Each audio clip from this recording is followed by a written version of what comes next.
Upaya mengubah sistem pemilu dari terbuka menjadi tertutup berpotensi menyuburkan politik uang dan makelar kursi legislatif. Saya Setria Asra dan inilah Opini Tempo.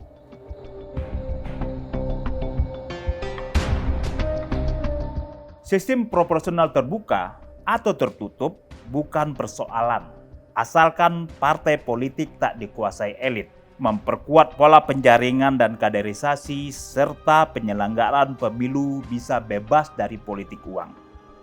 Namun, problem akut demokrasi Indonesia yang masih diselimuti klientelisme, kartel, dan politik uang membuat sistem proporsional terbuka menjadi yang paling baik untuk saat ini.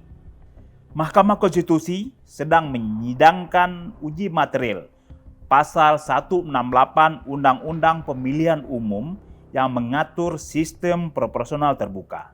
Para penggugat, diantaranya kader PDI Perjuangan, menilai proporsional terbuka mendorong praktik politik uang dan dimanfaatkan calon anggota legislatif pragmatis yang cuma bermodal popularitas.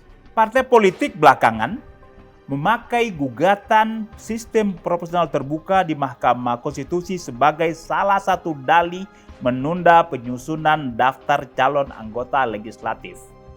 Alasannya, para calon anggota legislatif memilih menunggu atau mengundurkan diri karena sistem pemilu tak menentu. Keengganan politikus untuk segera ditetapkan sebagai calon anggota legislatif sangat mungkin berkaitan dengan biaya politik yang tinggi. Para politikus itu menghabiskan hingga miliaran rupiah untuk menjadi anggota Dewan Perwakilan Rakyat. Mereka tak mau jor-joran berkampanye lebih awal karena ada peluang sistem pemilu berubah dan mencoblos nama calon menjadi lambang partai saja. PDI Perjuangan sejauh ini menjadi satu-satunya partai di DPR yang mendukung proporsional tertutup. Partai Banteng berdalih, proporsional tertutup akan mendorong partai menerapkan kaderisasi dan tak merekrut calon yang sekedar populer. Mereka pun menuding, sistem pemilihan terbuka berpotensi memicu nepotisme.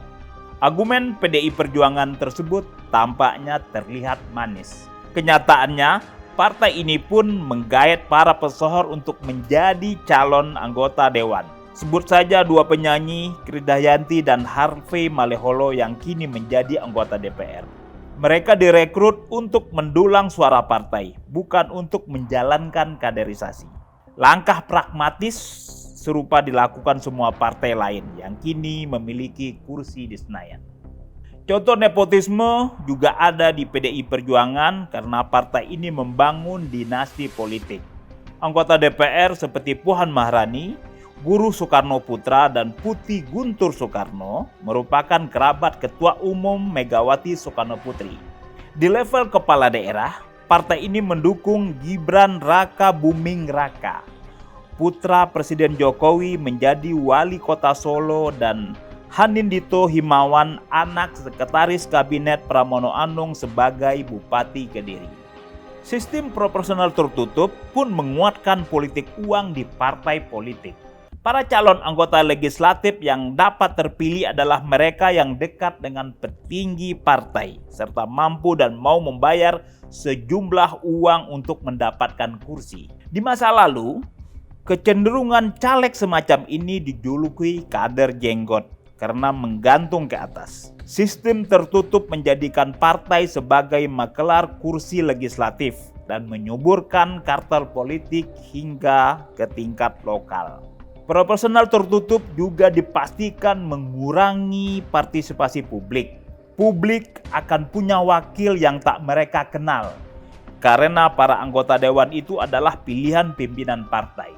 Publik juga tidak pernah tahu profil, rekam jejak, serta membandingkan program kerja para calon legislatif.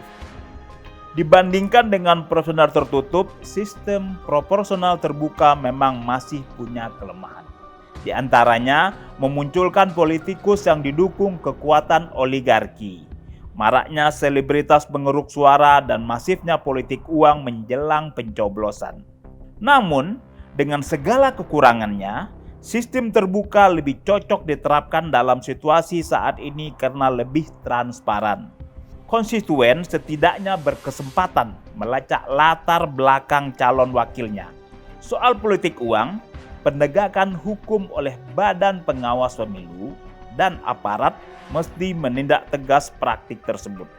Simak opini dan liputan selengkapnya hanya di majalah.tempo.co.